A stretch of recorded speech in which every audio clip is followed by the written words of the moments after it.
Here's the question every mower owner should be asking before their next purchase. Which lawnmowers will still have parts available in 2035? Most people don't think about this when they're standing in a hardware store. That mower you're buying today isn't just a one-time purchase. It's a 10, maybe 20-year relationship with a parts supply chain. And if that chain dries up, your $1,000 machine becomes a $1,000 paperweight. The lawnmower parts market in the US was valued at $3.1 billion in 2024 and is projected to hit $4.8 billion by 2033. That's a massive industry, but not every brand gets an equal slice of that pie, and that's where many buyers get caught off guard. Parts availability isn't determined solely by how good a mower is. It's driven by economics.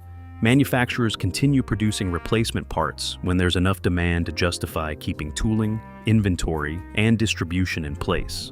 A mower that sells hundreds of thousands of units creates a market that can support replacement parts for years. A model that only sells in small numbers may lose that support much sooner, even if the machine itself was built to last. So let's start with the safest bets. Commercial-grade brands like Exmark, Scag, Toro, and Walker consistently rank at the top of professional surveys. Their dealer networks run deep, their user bases demand parts availability, and they build machines rated for 40-plus hours a week of use.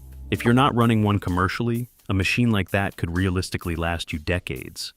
Then there's John Deere. One owner reported still getting parts for an early 1970s JD110 lawn tractor, 50 years old, and the dealer just orders from a central warehouse. That kind of legacy support is rare, and it's one of the strongest indicators of where parts will still exist a decade from now.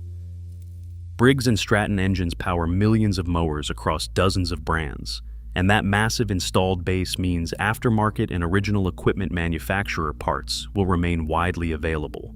The same goes for Kohler and Kawasaki engines. That's also one of the biggest advantages of buying a mower built around widely used components instead of proprietary ones. Belts, filters, spark plugs, blades, and engine parts that fit thousands of machines are usually easier to source and often cost less because multiple manufacturers produce compatible replacements. Once a company starts relying on unique electronics or model-specific components, long-term repairs become much more dependent on that manufacturer continuing support. Now, the caution flags. Honda recently discontinued production of new gas-powered lawnmowers for the US market. They've committed to supporting parts and service for the foreseeable future, but that's vague language when you're planning 10 years out. Electric mowers present a different problem entirely. Battery-powered models typically last 5 to 7 years, and when that lithium-ion pack degrades, you're looking at replacement costs around $600. Some owners report electric mowers have the worst parts availability compared to gas models. The good news is third-party battery manufacturers are stepping in, some offering 10-year warranties on replacement packs, and that aftermarket ecosystem could be a genuine lifeline. Budget brands sold exclusively through big box stores carry the biggest risk. Generic mowers without dedicated dealer networks often lose parts support within a few years of a model's discontinuation.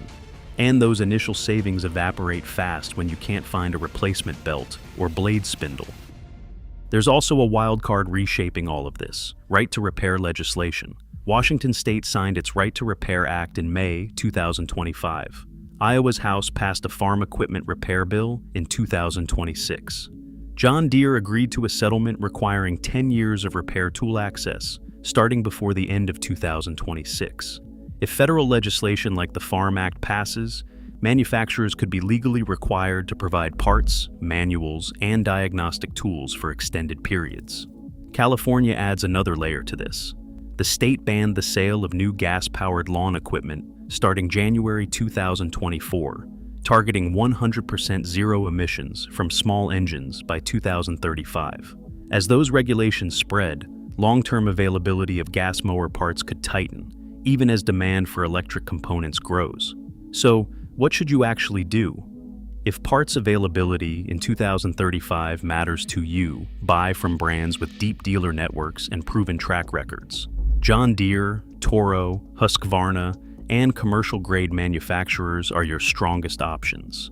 Going electric means factoring in battery replacement costs up front, and checking whether third-party alternatives already exist for your specific model.